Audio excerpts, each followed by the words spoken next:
Sholat malam teman-teman, sholat tahajud, sholat qiyam Ramadan, qiyamul lail, sholat istilahnya sholat malam tadi atau sholat qiyamul lail sama saja. Ini semua istilah-istilah dalam agama kita sama. Di Ramadan saja dibedakan. Di Ramadan dikatakan tarawih. Tarawih artinya santai. Kenapa dibahasakan santai? Karena kalau di bulan Ramadan teman-teman, kalau ditanya mana lebih afdal, saya sholat tarawih setelah sholat ba'diyah isya atau saya sholat tahajud di akhir malam, khusus Ramadan. Mana lebih afdal? Mana ulama Jakarta ini? Tarawih lebih afdal, khusus Ramadan. Karena itu juga sholat malam, tapi dimajukan. Kenapa? Karena Nabi SAW contohkan di awal malam. Berarti afdalnya tarawih. Makanya kata para ulama, beranjak daripada hadis Nabi SAW yang sahih riwayat Imam Ahmad, siapa yang sholat qiyam Ramadan, sholat tarawih itu, sampai imamnya bubar, dicatatkan baginya pahala sholat semalam suntuk. Tarawihnya itu. Jadi bukan di akhir malamnya. Jadi kalau teman-teman bilang, saya di Ramadan, saya sholat tahajud aja deh. Enggak, Anda meninggalkan afdaliyah. Mestinya tarawih. Karena Nabi SAW contohkan selama 3 hari, tarawih. Para sahabat kerjakan juga di Ramadan, khusus Ramadan, Umar bin Khattab kerjakan di awal waktu. Setelah sholat ba'diyah isya langsung dikerjakan. Maka di Ramadan, tetap tarawih lebih afdal. Gitu kan? Di luar Ramadan kita kerjakan di akhir malam, itu lebih afdal. Dan lebih afdal lagi kalau kita tidur kan gitu.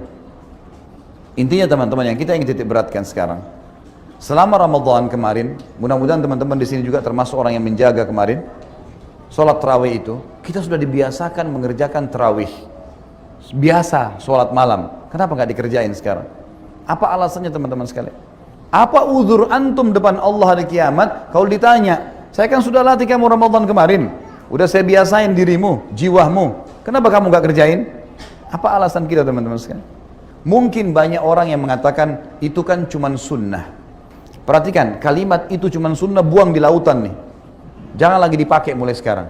Kalimat ini teman-teman secara zahirnya benar, tetapi secara hakikinya ini menjauhkan kita dari ibadah. Itu kan cuman sunnah, artinya tidak usah dikerjain. Lalu untuk apa disyariatkan? Ingat, amal sunnah bermanfaat membantu amal wajib kita. Hadis Bukhari menjelaskan masalah itu. Kata Nabi SAW, awal amal dihisab hari kiamat adalah solat. Kalau solat baik maka akan membantu yang lain, kalau buruk akan mengganggu yang lain. Dan kalau solat wajibnya ada yang kurang, mungkin kurang ikhlas, mungkin lupa wudhu, mungkin jumlah rakaatnya kurang, maka Allah berkata kepada para malaikatnya, cari solat-solat sunnahnya untuk melengkapkan solat wajibnya. Berarti fungsi sunnah di sini membantu wajib. Dan kata Nabi SAW itu berlaku pada semua ibadah. Puasa Ramadan dibantu dengan puasa sunnah. Zakat dibantu dengan sedekah. Haji dibantu dengan umroh. Ini fungsinya amal sunnah di situ. Fungsi yang lain adalah hadis juga Bukhari.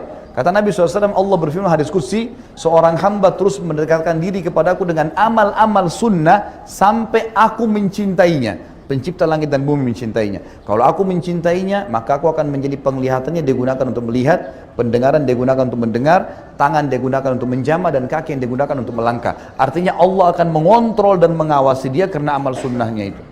Kenapa nggak dikerjain ini? Baik, saya lebih permudah sekarang. Teman-teman, waktu Ramadan kemarin untuk menjalankan puasa Ramadan, sahur nggak? Sahur. Baik, kira-kira bangun sahur itu berapa jam sebelum subuh? Umumnya lah.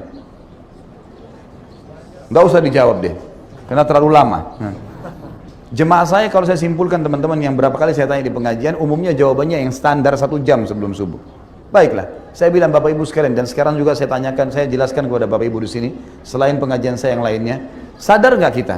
1 jam sebelum subuh yang sebulan penuh kita dibiasakan bangun makan itu adalah termasuk sepertiga malam, yang mana Allah turun ke langit bumi. Datang ke rumah kita, Allah nanyain, mau minta tobat nggak? Ada saran kamu, kalau mau minta maaf saya maafin. Punya hajat sampein, saya akan kabulkan. Minta pertolongan saya akan tolong. Kita sudah dibiasakan bangun di waktu itu. Kenapa teman-teman nggak bangun sekarang? Apa alasannya? Was-was syaitan udah standar, ngantuklah, inilah, itulah. Gulirkan ibadah. Kita kalau bangun malam ngantuk, coba gulirkan, bangun, wudu, zikir, bangun tidur, insya Allah bergulir, tetap sholat tuh. Dan tidak ada orang mati karena bangun sholat malam. Kata Nabi SAW, biasakan sholat malam karena dia kebiasaan orang-orang soleh sebelum kalian. Dibiasakan. Dan ini memang waktu, kata ulama, ibadah yang paling aman dari riya, sholat tahajud. Karena biasanya kita kerjaan sendirian, gitu kan? Ini harus dijaga teman-teman sekalian. Nabi SAW tidak pernah meninggalkan sholat malam walaupun dalam keadaan safar. Dibiasakan, bangun, gitu kan? Kerjakan sholat malam itu, apalagi waktu